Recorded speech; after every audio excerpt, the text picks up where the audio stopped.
Hello dear learners. तो start करते हैं अपना आज का जो टॉपिक है न्यू। और ये चैप्टर हमारा वही चल रहा है, solar radiation, heat budget and temperature, जिसमें से solar radiation and heat budget मैं ऑलरेडी डिस्कस कर चुकी हूँ। तो उम्मीद करती हूँ आपने वो वीडियोस देखे होंगे। अब इस टॉपिक का, इस चैप्टर का जो लास्ट टॉपिक है that is temperature, I am going to start today. ठीक है, तो चलिए टेम्परेचर के बारे में बात करते हैं। सबसे पहले हम ये समझते हैं कि टेम्परेचर क्या होता है, और एक और वर्ड यूज़ होता है हीट, यानी तापमान और ऊष्मा, इन दोनों में क्या डिफरेंस होता है। तो देखिए, पहले बुक के अंदर से मैटर पढ़ने से पहले मैं आपको कुछ पॉइंट समझाती हूँ ताकि आपको क्लियर हो जाएगा। देखिए, टेम्परेचर बेसिकली किसी भी चीज़ की में गर्मी है या ठंडक है, यानी उसकी हॉटनेस एंड उसकी कोल्डनेस को दिखाता है। तो temperature is basically the degree of hotness and coldness. ठीक है, यानी कि ये किसी भी वस्तु के ठंडे और गर्मपन को दिखाती है। ठीक है, इसके अलावा आपको पता है कि हम ये जो सेगमेंट पढ़ रहे हैं क्लाइमेटोलॉजी का पार्ट है, यानी जलवायु विज्ञान का पार्ट है। अब क्लाइमेट के बारे में तो ऑब्वियसली हम स्टडी करेंगे ही करेंगे। क्लाइमेट में अपने आप में क्या क्या चीज़ें आ जाती है। जब हम क्लाइमेट की बात करते हैं तो उसमें टेम्परेचर भी आता है, उसमें एयर प्रेशर भी आता है, उसके अलावा उसमें ह्यूमिडिटी भी इंक्लूडेड है, रेनफॉल भी है और क्लाउड्स भी है। ये सभी पॉइंट्स जब हम पढ़ते हैं तब हम किसी जगह की क्लाइमेट को अच्छे से जान पाते हैं। ठीक है, तो एक हम कैरेक्टरिस्टिक्स पढ़ रहे हैं, टेम्परेचर की विशेषताएं पढ़ रहे हैं कि टेम्परेचर क्या होता है और हमें क्या समझाता है। तो एक चीज़ जो टेम्परेचर हमें बताता है वो है degree of hotness and coldness, यानी कि किसी भी पदार्थ या स्थान के गर्म या ठंडे होने की डिग्री। ठीक है, उसको ये टेम्परेचर दिखाता है। दूसरी बात कि जो टेम्परेचर होता है basically it refers to the availability of energy in the body. Temperature जो होता है वो किसी भी बॉडी या किसी भी पदार्थ या किसी वस्तु के अंदर कितनी एनर्जी है उसको दिखाता है। ठीक है, जैसे हम यहाँ देख सकते हैं कि एक आपके पास में कोई ऑब्जेक्ट है जिसका जो टेम्परेचर है वो 50 डिग्री सेल्सियस है, एक कोई ऑब्जेक्ट है उसका टेम्परेचर 100 डिग्री सेल्सियस है। तो बेसिकली 50 और 100 दो अलग अलग टेम्परेचर वाले बॉडीज़ हमारे यहाँ पर है। But temperature doesn't depend on the mass of material. क्योंकि जो टेम्परेचर होता है वो किसी भी वस्तु के छोटे या बड़े होने के ऊपर डिपेंड नहीं करता है। जैसे कि आप यहाँ देख सकते हैं, ए नाम की जो वस्तु है, जो ऑब्जेक्ट है, ये थोड़ा छोटा है साइज में, इसका टेम्परेचर 100 डिग्री सेल्सियस है। जबकि बी नाम की जो भी वस्तु है हमारे पास में, उसका टेम्परेचर 100 डिग्री सेल्सियस है, उसका भी सेम है। इसका मतलब आप देख रहे हैं ना कि वस्तु चाहे साइज में छोटी हो चाहे बड़ी हो, इस साइज का या इसके मास का इसके ऊपर कोई फर्क नहीं पड़ता है, दोनों का टेम्परेचर बराबर भी हो सकता है। जैसे हम एग्जाम्पल एक ले सकते हैं कि हाथी, एलिफेंट का टेम्परेचर मान लीजिए 100 है, तो चींटी का टेम्परेचर भी 100 हो सकता है। उसमें उनके मास, बॉडी मास या उनके हाइट, जो साइज है, उसका कोई फर्क नहीं पड़ता है। टेम्परेचर एक बड़े दिखने वाले बॉडी के अंदर कम भी हो सकता है, जबकि एक छोटी दिखने वाले ऑब्जेक्ट के अंदर टेम्परेचर ज़्यादा भी हो सकता है। ठीक है, तो यही है।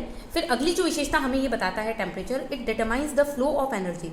आपको पता है कि जो एनर्जी का फ्लो होता है, यानी कि ऊष्मा का प्रवाह होता है, वो हमेशा ज़्यादा से कम की तरफ होता है। जैसे कि दो ऑब्जेक्ट हमारे पास में है, ए एंड बी। ए का टेम्परेचर है 50 डिग्री सेल्सियस और बी का टेम्परेचर है 100 डिग्री सेल्सियस। अब ऊष्मा जो गति करती है, यानी कि हीट जो ट्रांसफ़र होती है, वो हमेशा हाई टेम्परेचर से लो टेम्परेचर की तरफ जाती है। ठीक है, तो बी से ए की तरफ जो है एनर्जी का फ्लो होने लग जाएगा। तो temperature basically it determines the flow of energy, यानी ये ऊष्मा के प्रवाह को भी दिखाता है। और जब कोई भी हीट जो है वो हाई से लो की तरफ ट्रांसफ़र हो रही होती है, तो हमें समझ जाना चाहिए कि एक ऑब्जेक्ट का टेम्परेचर ज़्यादा था और एक ऑब्जेक्ट का टेम्परेचर कम था, इसीलिए ज़्यादा से कम की तरफ हीट ट्रांसफ़र होती है। तो टेम्परेचर का ये भी एक नियम है। फिर अब कुछ और शब्दों के बारे में हम बात करते हैं जो आपके एनसीईआरटी में नहीं दिए हुए हैं, लेकिन मुझे लगता है इंपॉर्टेंट है और हमें पता होने ही चाहिए। ये चीज़ें क्या है, देखिए, एक तो है डेली मीन टेम्परेचर, यानी कि प्रतिदिन का औसत तापमान। अगर आपको हर दिन का एवरेज टेम्परेचर निकालना है तो आप क्या करेंगे, उस दिन का, उस पर्टिकुलर डे का मैक्सिमम टेम्परेचर पता करेंगे और उस दिन का पर्टिकुलरली मिनिमम टेम्परेचर आप पता करेंगे। अब मान लीजिए कि सपोज मैक्सिमम टेम्परेचर किसी जगह का उस दिन का 45 डिग्री सेल्सियस है और मिनिमम टेम्परेचर उस पर्टिकुलर डे पे किसी जगह का 24 डिग्री सेल्सियस है। अब आप मैक्सिमम और मिनिमम को प्लस कीजिए और डिवाइडेड बाय 2 करेंगे तो आपका आंसर जो आएगा वो होता है डेली मीन टेम्परेचर, यानी प्रतिदिन निकाले जाने वाले औसत तापमान की वैल्यू। ठीक है, फिर आता है डेली रेंज। रेंज का मतलब क्या होता है, जैसे हम कभी कपड़े खरीदने जाते हैं या कोई चीज़ खरीदने जाते हैं तो हम कहते हैं ना कि भाई हमारी रेंज इतनी है, इस रेंज के अंदर अंदर चीज़ें दिखाइए। तो रेंज भी मैक्सिमम और मिनिमम के बीच की वैल्यू होती है, यानी कि जब आप कहते हो ना कि भाई मैं कोई चीज़ खरीदने जा रही हूँ तो आप कहोगे कि मैं मिनिमम इतने रुपए पे कर सकती हूँ और ज़्यादा से ज़्यादा मेरा जो बजट है वो इतना है। मान लीजिए कि आप कोई चीज़ खरीदने गए और आप कह रहे हैं मेरे पास में ज़्यादा से ज़्यादा मैं 1000 रुपये तक की चीज़ खरीद सकती हूँ और मिनिमम जो है वो आप 200 रुपये भी खर्च कर सकते हैं। तो रेंज का मतलब हो गया कोई भी मैक्सिमम टेम्परेचर और मिनिमम टेम्परेचर टेम्परेचर, उन दोनों को जब आप माइनस करते हैं, यानी उन दोनों का जब अंतर निकालते हैं, तो हमारे पास में आती है डेली रेंज। ठीक है, फिर एक वर्ड और आता है मंथली मीन। जैसे अभी हमने डेली एवरेज निकाला था, डेली का औसत निकाला था, वैसे ही मंथली मीन या मंथली औसत भी निकलता है। इसको कैसे निकालेंगे? आप हर दिन का डेली मीन टेम्परेचर निकालते जाओ, हर दिन का। जैसे 30 दिन के 30 डेली टेम्परेचर आपके पास में आ गए, अब उन सबको प्लस करो, और 30 दिन है अगर उस महीने में तो 30 से डिवाइड कर दो, अगर उस मंथ में 31 डेज है तो 31 से डिवाइड कर दो। तो इस तरीके से हम मंथली जो मीन टेम्परेचर होता है वो भी निकाल सकते हैं। और लास्ट है average temperature range. Average temperature range कैसे निकालेंगे?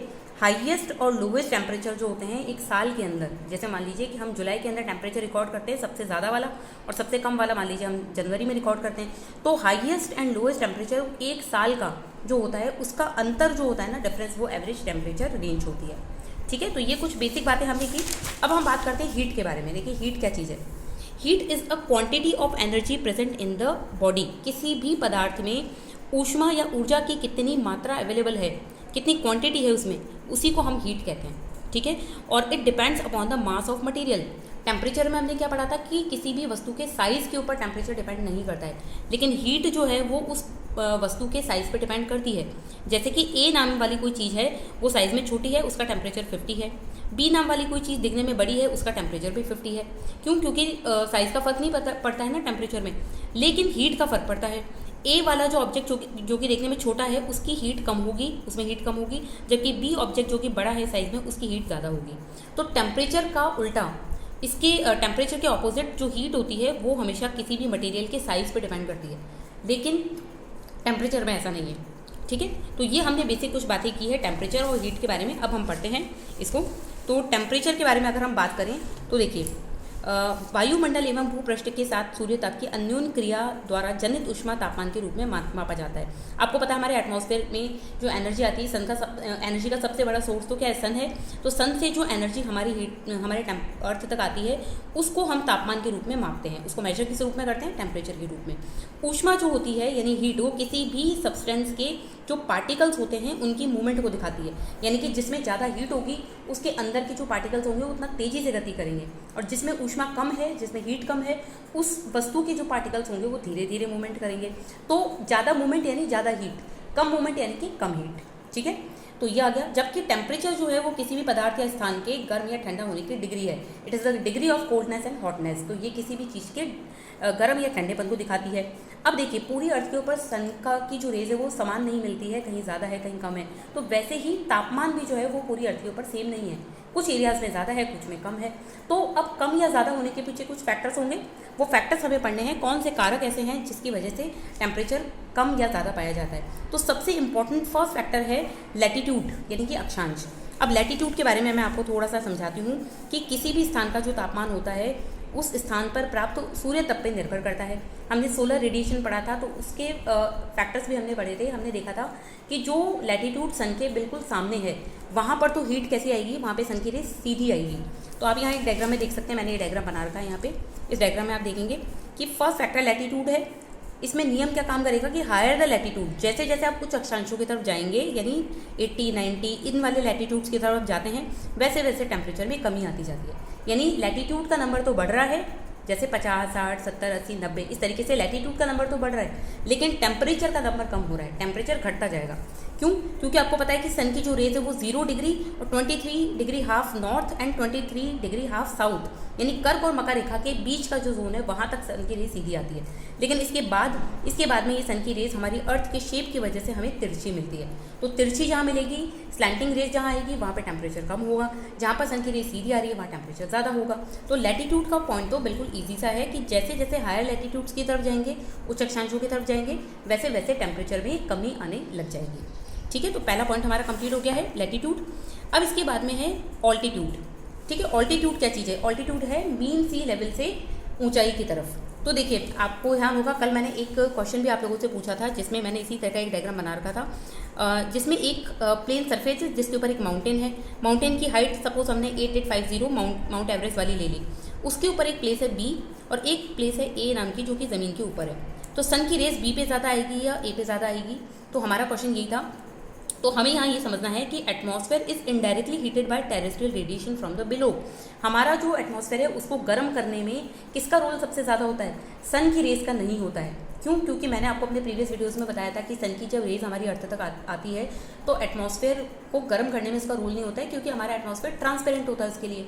तो सन की रेज आराम से इसको क्रॉस करके हमारी अर्थ तक आ जाती है। लेकिन अर्थ का क्या? अर्थ जब अपने अंदर उस पूरी हीट को एब्जॉर्ब करती है, सोख लेती है, तो वो अपने अंदर से हीट को निकालना शुरू करती है। ये पढ़ा था हमने कि जिस भी ऑब्जेक्ट का 0 डिग्री से ज़्यादा टेम्परेचर हो जाए तो वो अपने अंदर से रेडिएशन निकालना शुरू करता है। उसी तरीके से अर्थ भी अपने अंदर से रेडिएशन निकालती है। अब अर्थ से निकली हुई जो टेरेस्ट्रियल रेडिएशन होगी, पार्थिव विकिरण होगा, उससे हमारा एटमॉस्फेयर गर्म होता है। ठीक है, तो अब आप देखिए कि अर्थ से आप जैसे जैसे दूर जाएंगे, यानी ऊंचाई की तरफ जाएंगे, वैसे वैसे टेम्परेचर कम हो जाएगा। ये एग्जैक्टली वैसे ही है जैसे मान लीजिए कि आप एक ऐसे एरिया में बैठे हैं जहाँ पे वाईफाई कनेक्शन आ रहा है। तो आप वाईफाई के एकदम पास में होंगे तब तक तो प्रॉपर कनेक्टिविटी आती रहेगी फ़ोन में, लेकिन जैसे ही आप वाईफाई जोन से दूर हो जाएंगे तो वो जो सिग्नल्स होंगे वो कम आएंगे, कनेक्टिविटी पुअर होती जाएगी। तो वैसे ही हमारी अर्थ के सरफेस से जैसे जैसे हम ऊंचाई पे जाते हैं टेम्परेचर कम होने लगता है, भले ही वो सन के पास ही क्यों ना हो। टेम्परेचर कम इसलिए होता है क्योंकि आप जो एनर्जी का सोर्स था उससे दूर होते जा रहे हैं। एनर्जी का सोर्स तो अर्थ है ना, जिससे टेरेस्ट्रियल रेडिएशन निकल रही है, लॉन्ग वेव्स निकल रही है। जब आप उसी से दूर होते जाओगे ऊंचाई की तरफ तो फिर टेम्परेचर कम हो जाएगा। इसलिए उम्मीद करती हूँ आपको इस क्वेश्चन का आंसर मिल गया होगा कि बी पे टेम्परेचर कम क्यों है, क्योंकि ये हमारी अर्थ से दूर है, ऊंचाई पे है, जबकि ए जो है वो अर्थ के ऊपर ही है। तो अर्थ से निकलने वाली जो रेडिएशन होती है, पार्थिव विकिरण होता है, वो ए को ज़्यादा मिलेगी, बी को कम मिलेगी, इसीलिए ऐसा होता है। तो एटमॉस्फेयर जो है वो इनडायरेक्टली किससे गर्म होता है? टेरेस्ट्रियल रेडिएशन से, ना कि सन से। ठीक है, ये पॉइंट आपको समझ में आ गया। अब ऑल्टीट्यूड के बारे में और देखते हैं। वायुमंडल पार्थिव विकिरण द्वारा नीचे की परतों में पहले गर्म होता है। ये मैंने लिखा है कि atmosphere indirectly heated bye terrestrial radiation from the below, नीचे से। और समुद्र तल के पास के स्थानों पर तापमान अधिक तथा ऊंचे उठे हुए भागों पे स्थान पे तापमान कम पाया जाता है। यानी जो प्लेसेस अर्थ के सरफेस पे है वहाँ पे टेम्परेचर ज़्यादा मिलेगा, क्योंकि वो टेरेस्ट्रियल रेडिएशन के कांटेक्ट में है। जबकि आप जैसे जैसे हाइट पे जाएंगे, ऊंचाई पे जाएंगे, वैसे वैसे टेम्परेचर में कमी आती जाएगी। अब टेम्परेचर में कमी आने की रेट क्या है? 6.5 डिग्री सेल्सियस 1000 मीटर की ऊंचाई पे। ठीक है, एक तो ये लिख सकते हैं हम, या फिर 165 मीटर के ऊपर 1 डिग्री टेम्परेचर जो है वो कम हो जाएगा। तो दोनों का मतलब एक ही है। ठीक है, तो कंफ्यूज नहीं होना है। तो ये हमारा होता है नॉर्मल लैप्स रेट, यानी कि ऊंचाई पे जाने के साथ साथ में तापमान में कमी आना। लेकिन कारण क्या है कमी आने का, वो मैंने आपको बता दिया है कि हमारा अर्थ जो है, जो एटमॉस्फेयर है, वो टेरेस्ट्रियल रेडिएशन से गर्म होता है, ना कि सन की रेज से। ठीक है, तो ये ऑल्टीट्यूड का पॉइंट आई थिंक आपको क्लियर हो गया होगा। इसके बाद में आता है नेक्स्ट पॉइंट, डिस्टेंस फ्रॉम सी। ऐसे जितने भी एरियाज है जो कि किसी भी वाटर बॉडी से दूर है, वहाँ पर आपको गर्मी सर्दी प्रॉपरली देखने को मिलेगी। गर्मी होगी तो बहुत गर्मी होगी, ठंडक होगी तो बहुत ठंडक होगी। लेकिन अगर आप सी या ओशन के पास में हैं, ऐसी किसी जगह पे है जो सी या ओशन के पास है, तो वहाँ पर आपको ये जो सर्दी गर्मी, एक्सट्रीम सर्दी गर्मी वाला इफेक्ट है वो देखने को नहीं मिलेगा। क्यों? क्योंकि सी का जो प्रभाव होता है, मॉडरेट इफेक्ट होता है, सामान्य जो प्रभाव होता है जलवायु पे, वो पड़ता है। तो अब देखिए, मैं इसको एक एग्जाम्पल आपको समझाती हूँ। 3 ऑब्जेक्ट मैंने लिए हैं। एक तो है सॉलिड से बना हुआ, यानी ठोस, एक है लिक्विड यानी कि तरल पदार्थ से बना हुआ है, और एक है गैस। आपको पता है हर तरीके के ऑब्जेक्ट में कुछ कुछ पार्टिकल्स होते हैं। सॉलिड के जो कण होते हैं वो बहुत पास पास में होते हैं, बहुत ही ज़्यादा, इतने पास कि एक दूसरे से टच होकर रहते हैं। लिक्विड के पार्टिकल्स जो होते हैं उनमें थोड़ी सी दूरी होती है, जबकि गैस के जो कण होते हैं वो एकदम दूर दूर होते हैं। तो अब आप देखिए कि सॉलिड में क्या होगा। सॉलिड किसी वस्तु को अगर आपने नीचे से गर्म किया, उसको हीट देने की कोशिश की, तो एक पार्टिकल गर्म होगा, वो अपने पास वाले पार्टिकल को हीट दे देगा, फिर वो अपने पास वाले को देगा, फिर वो अपने पास वाले को देगा। इस तरीके से सारे के सारे पार्टिकल्स, क्योंकि सारे के सारे पार्टिकल एकदम पास पास में हैं, तो सबके सब गर्म हो जाएंगे। और कौन सी तरीके से? कंडक्शन के मेथड से गर्म हो जाएंगे। ठीक है, चालन की क्रिया से। जबकि लिक्विड के अंदर हर एक पार्टिकल को गर्म होने में टाइम ज़्यादा लगेगा, क्योंकि सारे कण दूर दूर है। और गैस में तो सबसे ज़्यादा टाइम लगेगा, क्योंकि इसके जो कण है वो सबसे ज़्यादा दूर है। तो बेसिकली जो एरिया सी के पास होते हैं वहाँ पर आपको पता है कि जो पानी है वो धीरे धीरे गर्म, धीरे धीरे ठंडा होता है। तो उसकी वजह से आपको क्लाइमेट थोड़ी सी नॉर्मल दिखाई देती है, वेदर थोड़ा नॉर्मल दिखाई देता है, गर्मी इतनी ज़्यादा नहीं रहती है। लेकिन आप जैसे जैसे ओशन से या समुद्र से दूर जाएंगे, वैसे वैसे गर्मी या हीट जो है वो बढ़ती जाएगी। तो एक कारण तो मैंने आपको समझा दिया कि इसके पार्टिकल्स पास होते हैं सॉलिड के, और लिक्विड और गैस में पार्टिकल दूर दूर होते हैं, इसलिए इनको हीट देने के लिए ज़्यादा हीट की और टाइम भी ज़्यादा देने की ज़रूरत होती है। अब एक शब्द आता है स्पेसिफिक हीट, यानी कि विशिष्ट ऊष्मा। विशिष्ट ऊष्मा देखिए आपके इस चैप्टर में जहाँ पे ख़त्म हो रहा है ना, उसी एंड में आपको एक नियम दिया हुआ है। एक ये विशिष्ट ऊष्मा यानी स्पेसिफिक हीट के बारे में बात की गई है। स्पेसिफिक हीट या विशिष्ट ऊष्मा क्या होती है? Specific heat is the energy needed to raise the temperature of 1 gram of substance by 1 degree Celsius. यानी कि आपके पास में अगर कोई वस्तु है, उसको उसका टेम्परेचर 1 डिग्री सेल्सियस अगर आपको बढ़ाना है तो नो डाउट आपको उसको टेम्परेचर देना पड़ेगा, उसको हीट देनी पड़ेगी। तो स्पेसिफिक हीट वही एनर्जी होती है जो कि एक किसी भी पदार्थ का 1 डिग्री सेल्सियस आप बढ़ाने के लिए उसको देते हो। ठीक है, जैसे ही उसको हीट देंगे तो उसकी गर्मी बढ़ जाएगी, उसका टेम्परेचर 1 डिग्री सेल्सियस ज़्यादा हो जाएगा। तो जो हीट हमने उसको दी है ना, वही स्पेसिफिक हीट या विशिष्ट ऊष्मा कहलाती है। ठीक है, अब स्पेसिफिक हीट जो होती है वो वाटर की ज़्यादा होती है 5 गुना, लैंड से 5 गुना ज़्यादा स्पेसिफिक हीट होती है वाटर की। यानी कि पानी को अगर आपको गर्म करना है तो आपको 5 गुना ज़्यादा हीट देनी पड़ेगी, जबकि लैंड जो है वो तो कम के अंदर ही भी गर्म हो जाएगा। इसीलिए तो हम कहते हैं कि सॉलिड और लिक्विड जो होते हैं वो लिक्विड बहुत धीरे धीरे गर्म होता है, धीरे ठंडा होता है। क्यों? क्योंकि उसकी स्पेसिफिक हीट ज़्यादा है, जबकि लैंड जो है वो जल्दी से गर्म जल्दी से ठंडा हो जाता है क्योंकि उसकी स्पेसिफिक हीट कम है। ठीक है, एक तो ये कारण हो गया। दूसरा कारण क्या है कि वाटर इज ट्रांसपेरेंट। आपको पता है पानी एकदम ट्रांसपेरेंट होता है, तो सन की जो रेज आती है वो उसके अंदर जाती है और पानी में बहुत सारी लेयर्स पाई जाती है। तो एक लेयर को पहले टेम्परेचर गर्म करेगा, फिर दूसरी लेयर को करेगा, फिर तीसरी लेयर को करेगा, और ये प्रोसेस करते रहने में टाइम बहुत ज़्यादा लगता है। जबकि जो हमारी अर्थ का सरफेस है, लैंड वाला हिस्सा है, वो ऐसे लेयर्स में नहीं बटा हुआ है, इसलिए वो एक पूरा सॉलिड पीस है, इसलिए सन की रेज आती है तो उस पूरे को गर्म करती है। ठीक है, तो यही पॉइंट है। तो अब इसको एक बार पढ़ लेते हैं हम लोग, ताकि चीज़ आपको और क्लियर हो जाएगी। तो समुद्र से दूरी का मतलब हो गया कि किसी भी स्थान के तापमान को प्रभावित करने वाला दूसरा महत्वपूर्ण कारक समुद्र से उस स्थान की दूरी होती है। जैसे जैसे आप दूर जाएंगे, स्थल की अपेक्षा समुद्र धीरे धीरे गर्म और धीरे धीरे ठंडा होता है। क्यों ऐसा होता है मैंने आपको बता दिया। एक तो स्पेसिफिक हीट ज़्यादा होती है वाटर की, एक वाटर के अंदर बहुत सारी लेयर्स पाई जाती है, वो पानी जो है वो ट्रांसपेरेंट होता है। तो ये 2-3 कारक है। समुद्र के ऊपर स्थल की अपेक्षा तापमान में विभिन्नता पाई जाती है। समुद्र के अंदर तो ऑलमोस्ट आपको एक जैसा ही तापमान मिलता है, लेकिन लैंड के ऊपर आपको ये बहुत अलग अलग मिलता है। कहीं पे 20 डिग्री टेम्परेचर है, कहीं पे 30 है, कहीं पे 40 है। तो समुद्र के निकट यानी ओशन के आसपास के जो एरियाज होते हैं वहाँ पर तापमान कैसा रहता है? सम रहता है, यानी मॉडरेट रहता है। ना बहुत ज़्यादा गर्मी, ना बहुत ज़्यादा सर्दी। क्यों? ऐसा आप देख सकते हैं ना अपने साउथ इंडिया में भी तो इसी तरह की चीज़ है। साउथ इंडिया के अंदर बहुत ज़्यादा गर्मी सर्दी नहीं पड़ती है, एक जैसा मौसम रहता है। ठीक है, तो ये हो गया। इसके बाद में नेक्स्ट जो पॉइंट है वो है ocean currents and air masses. Air masses and ocean current यानी कि वायु राशियाँ और महासागरीय धाराएं। तो पहले ओशन करंट की बात करते हैं। ओशन करंट का मतलब होता है कि जब भी कोई चीज़ एक पर्टिकुलर डायरेक्शन में जारी होती है, तो पानी का फ्लो जब एक निश्चित डायरेक्शन में होता है तो उसको हम करंट कह देते हैं। ये तापमान के बेसिस पे, on the basis of temperature, ये 2 तरीके के होते हैं। एक तो वार्म ओशन करंट, गर्म महासागरीय धाराएं, और एक कोल्ड ओशन करंट यानी कि ठंडी महासागरीय धाराएं।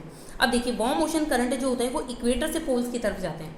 ठीक है, जबकि जो कोल्ड ओशन करंट होते हैं वो पोल से इक्वेटर की तरफ आते हैं। और वार्म ओशन करंट जिस भी एरिया में जाता है वहाँ के टेम्परेचर को बढ़ा देता है। क्यों? क्योंकि इसका खुद का नेचर गर्म है। जबकि कोल्ड ओशन करंट जिस भी एरियाज में जाते हैं वहाँ पे टेम्परेचर को कम कर देते हैं। तो इस तरीके से भी टेम्परेचर में वेरिएशन दिखता है। एयर मासेस क्या होती है, वायु राशियाँ क्या होती है? ये एक निश्चित विशेषताओं वाला वायु का गुच्छा होता है, यानी एयर का एक बंच होता है, और उसमें कुछ फिक्स कैरेक्टरिस्टिक्स पाई जाती है, कुछ निश्चित विशेषताएं मिलती है। वो कैरेक्टरिस्टिक्स ह्यूमिडिटी और टेम्परेचर से रिलेटेड होती है। यानी कि एयर मास यानी कि एक वायु का गुच्छा ऐसा होगा जिसमें तापमान भी एक जैसा है और ह्यूमिडिटी भी एक जैसी है, उसको हम एयर मास कहते हैं। तो एयर मास भी गर्म और ठंडी होती है। गर्म एयर मास किसी दूसरे एरिया के अंदर जाके वहाँ पे टेम्परेचर बढ़ा देगी, जबकि जो ठंडी एयर मास होती है वो किसी भी एरिया में जाके टेम्परेचर को कम कर देगी। तो ये कुछ हमने फैक्टर्स यहाँ पे डिस्कस किए हैं। उम्मीद करती हूँ आपको समझ में आ गए होंगे टेम्परेचर को प्रभावित करने वाले कारक। और यहाँ आप देख सकते हैं कि कुछ क्वेश्चंस भी यहाँ पे पूछे गए हैं। जैसे यूपीएससी 2023 में ये क्वेश्चन यहाँ पे पूछा गया था कि मैं आपको दिखाई देती हूँ। एक क्वेश्चन जो है वो यूपीएससी में पूछा गया था, ये रहा। The temperature contrast between continent and ocean is greater during summer than in winter. ठीक है, ये पॉइंट तो नहीं है। एक और पॉइंट जो अभी हम पढ़ रहे हैं उससे मैं आपको एक्सप्लेन कर देती हूँ।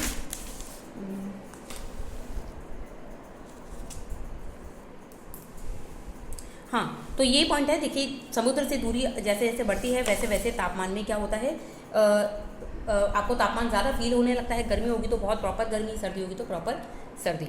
ठीक है, तो ये आज हमने फैक्टर्स अफेक्टिंग टेम्परेचर पढ़े हैं।